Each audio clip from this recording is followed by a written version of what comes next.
Hola, soy Víctor de premaratón.com. Hoy os traigo la review del Garmin Instinct.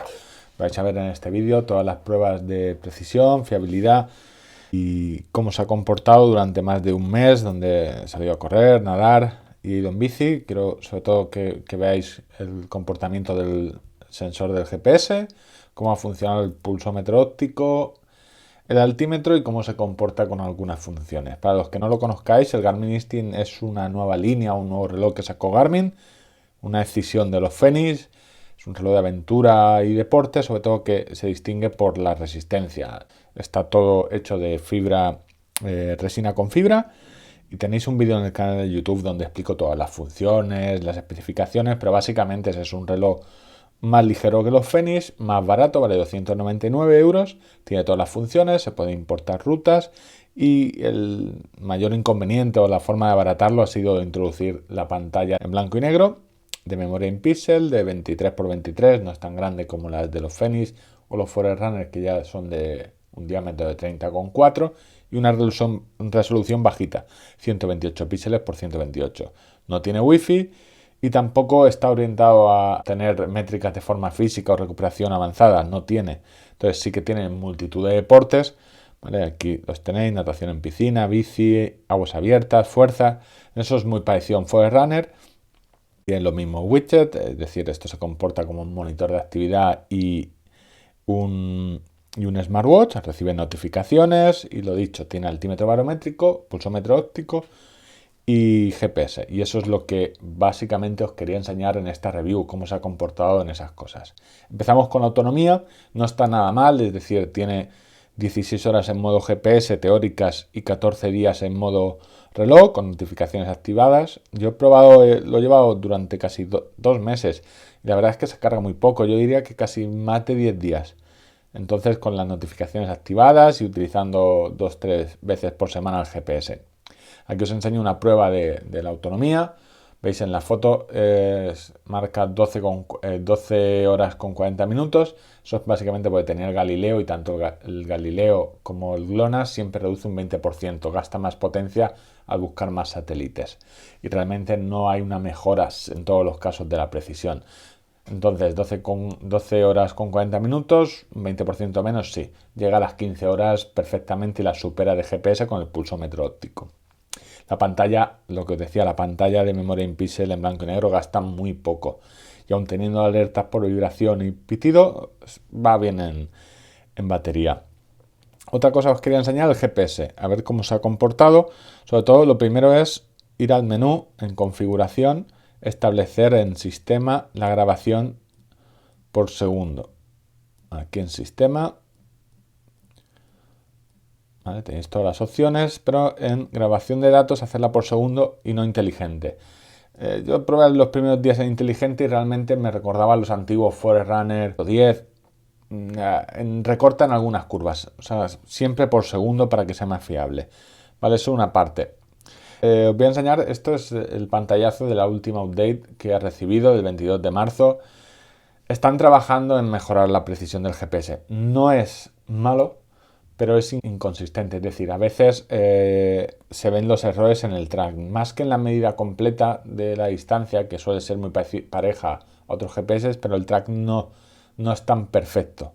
¿Vale? Os voy a enseñar, voy enseñando pruebas. Esta es del 20 de febrero, ¿vale? Comparado con un 935 y un 645, o dos Forerunner, que van bien, muy bien de GPS. Veis que el track es el mismo. Y si vemos una gráfica de cómo va aumentando la distancia con el tiempo, veis que es la misma línea recta, o sea, es decir, clavado. ¿Qué pasa? Que en la siguiente salida, veis, el 9 de marzo, aquí el track, como la línea, se va de madre en la parte de arriba. Entonces eso me ha llevado a hacer más pruebas del GPS para comprobarlo, sobre todo en circuitos medidos. En Valencia hay un circuito de 5 kilómetros que está homologado. Entonces hice una prueba de 4 kilómetros, ¿vale? Para ver cómo funcionaba. En la ida me dio un error de más de 100 metros y el error fue al cruzar un puente. Si veis, esta es la primera imagen, ¿vale? Que el track es muy parecido, pero si vamos al detalle al final, veis como el listing se va. Al pasar después por el puente se va, y ese error es el que recorta casi entre 100 y 200 metros. ¿Qué pasa? Que luego al hacer la vuelta por el mismo circuito, simplemente yendo de vuelta, y pasando por el mismo puente, veis que el resultado es perfecto. Es decir, uno 3,97, otro 3,96, 3,99. Es decir, son errores puntuales y no siempre es lo mismo. Es decir, es un fallo de consistencia, ¿vale? Entonces, el siguiente paso me fui a una pista de atletismo, ¿vale? A ver qué tal se comporta dando vueltas, que suelen sufrir bastante los GPS. Y el asombro fue que casi cuando no hay nada que lo estorbe, porque esta es una pista muy abierta, es casi perfecto. 2,0, 2,0 y 2,01. Las tres pruebas de 5 vueltas cada uno, 2 kilómetros perfectos. Veis los tracks en el primero, el segundo, el tercero, ¿vale? En ninguno de los tres hay errores. Entonces, y de hecho, en pruebas mucho más largas de 60 kilómetros en bici, aquí os enseño una, el resultado es muy similar a los Edge de Garmin, 59-57, 59-28, 59-47, muy similar. Es decir, en resumen, o sea, no es un desastre, pero creo que aún necesita mejorar y va muy bien al aire libre cuando no hay obstáculos, ¿vale? Pero en el momento en el que pasamos por debajo de un puente, esos errores no los corrige bien. Yo creo que necesita algún update más. Vamos con todos los elementos típicos de los nuevos Garmin. El pulsómetro óptico es el mismo que tiene el Fenix 5 y el comportamiento es similar. Yo creí que iba a ser un poco mejor al pesar menos, solo 52 gramos, pero el resumen es que va muy bien al ritmo cuando los intervalos son no de mucha intensidad, pero cuando hacemos un entrenamiento tipo Tabata o HIIT, al menos yo en las pruebas que he hecho y con mi piel, ¿vale?, que tengo pelo y oscura, no ha terminado de funcionar bien. Os enseño una prueba a ritmo, muy bien, corriendo. O sea, no hay la gráfica comparada con una banda es idéntica. Esto es un caco, un caminar-correr, donde camino y corro y veis que a priori la gráfica es muy similar. Solo cuando hay fallos, si hacemos un detalle en la bajada, veis que no es exactamente igual. Si hago un caco pero con intervalos mucho más cortos, veis en esta gráfica que funciona bien. Los mismos errores al final en los picos cuando de bajada, pero va bien. O sea, es decir, para el 95% de las actividades que hagamos de correr, senderismo, va a ir bien. ¿Qué pasa? Problemas cuando salimos en bici, hay mucho intercambio, hay mucha subida y bajada de pulso cuando hacemos un intervalo con mucha carga o muy alto. Esta es una prueba típica que hago todos los relojes y veis que, vamos a ver, bien, porque las medias van bien, pero no terminan en los intervalos fuertes, no termina de ajustarse a la línea roja al azul de la banda. Entonces, mi resumen, en cuanto al pulsómetro óptico, va bien si no le metemos mucha caña. Si hacéis mucho entrenamiento de tipo HIIT o Tabata o intervalos muy fuertes, mejor utilizar una cinta. Lo bueno es que admite tanto cintas o bandas de pulso de tipo Bluetooth como las ANT Plus de Garmin. Siguiendo con las pruebas, natación. ¿Vale? Este reloj tiene, entre todos sus perfiles, tiene natación en aguas abiertas, que al final lo incluyeron, es decir, al final es un reloj completo de natación por menos de 300 euros. Garmin no siempre incluye la natación en aguas abiertas en relojes que no son de triatlón y caros. Entonces yo no lo he podido probar aún, está el agua muy fría, pero creo que no es de los más exactos, pero no tiene un error malo, algo, diríamos, de 100 metros cada kilómetro, que mide un poco más. Al final son algoritmos que van identificando la distancia entre los distintos puntos conforme va perdiendo la señal de GPS al introducir la mano en el agua, pero no va mal. En piscina el perfil es completo, es decir, nos permite tanto registrar la técnica como los intervalos, como introducir un entrenamiento o establecer alertas. Y he hecho varias pruebas, en casi todas de ellas han salido sin errores. Aquí veis un ejemplo donde he hecho largos de 100, de 200, de más, y me ha medido bastante bien, incluso en los tres estilos, tanto en natación libre, crawl, como en espalda o braza, me los ha detectado bien.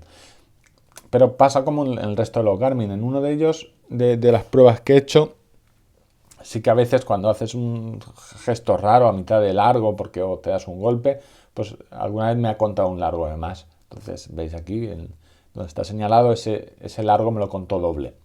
Siguiendo con las pruebas, veréis que esto es común en otras personas que lo han probado, el altímetro barométrico. ¿Vale? Aquí veis la brújula y el altímetro, y aunque se puede calibrar, ¿vale? El altímetro yo lo puedo calibrar, tiene una calibración automática con el GPS o puedo introducir la altura. No va del todo fino, me explico. En algunas pruebas como que se pierde o se le va. Y muchas veces me ha dado un aviso de tormenta cuando inexistente, si me lo daba continuo. Es decir, como que el altímetro el barómetro estaba detectando unos cambios muy bruscos. Yo creo que necesita afinarlo con un update o algo. Os voy a enseñar una salida en ciclismo en un terreno más o menos llano, con poca diferencia de nivel. Si veis la escala son pocos metros, pero veis como a los pocos kilómetros se le va. Empieza a hacer cosas muy raras. Haciendo la prueba por el mismo circuito, en otra salida, sí que me midió bien. Es decir, no es una cosa que el sensor no funcione, sino yo creo que tiene que ser algo con la calibración que a veces falla completamente. Incluso haciendo una prueba con más desnivel, una salida en ciclismo, sí que la curva, ¿vale? Esto fue una subida de 300 metros de nivel, sí que la curva la marcan bien como otros sensores. Entonces, yo creo que ese es el punto más flojo. El GPS yo creo que va mucho mejor que el altímetro necesita mejorar. Otra de las pruebas que he hecho es para ver cómo funcionaba la pantalla con la navegación. Si veis, una cosa típica de Listing es que tiene aquí un circulito, y ese circulito de una segunda pantalla en realidad a veces me quita espacio para ver cosas. Entonces yo puedo cargar rutas, ¿vale? Lo puedo hacer tanto desde un perfil de exterior, ¿vale? Yendo a navegación, yo podría cargar un trayecto, ¿vale? Lo he importado antes con la app de Garmin Connect, ¿vale? Este es pequeñito y este es ¿vale? Lo puedo ver en el mapa, este es el trayecto. Y veis, el problema es que me traza muy gordo el detalle de la ruta. Entonces, cuando hago un zoom pequeño se queda demasiado emborronado. Os lo voy a enseñar en pantallazos, pero tengo un vídeo en el canal con la navegación de Listing completo para que lo veáis. Y sobre todo para que veáis cómo afecta la pantalla de 23 por 23 milímetros y 128 píxeles de resolución, que yo creo que se queda corta. ¿Vale? La ruta es esta sencilla, de 1 kilómetro, no es simplemente para ver cómo funcionaba. Nada más iniciar, al empezar a andar, veis cómo va creando migas de pan hacia el inicio de la ruta. ¿Vale? Cuando llego a la ruta o estoy muy cerca, me llegará un aviso con vibración de que acabo de encontrar la ruta, eso está muy bien. Luego, al navegar por la ruta, veis, esta es la pantalla que quiero que veáis.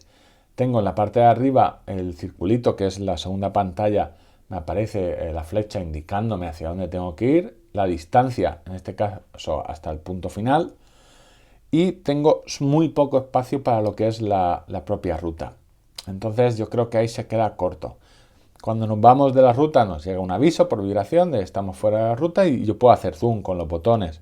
Entonces ahí se queda un poco lo que os decía, bajo de resolución. Si lo comparo con un Forerunner 935, mira, aquí tenéis la misma ruta en dos relojes, como está mucho más nítido con la resolución de los Fenix 5, el 935, la misma 240 píxeles.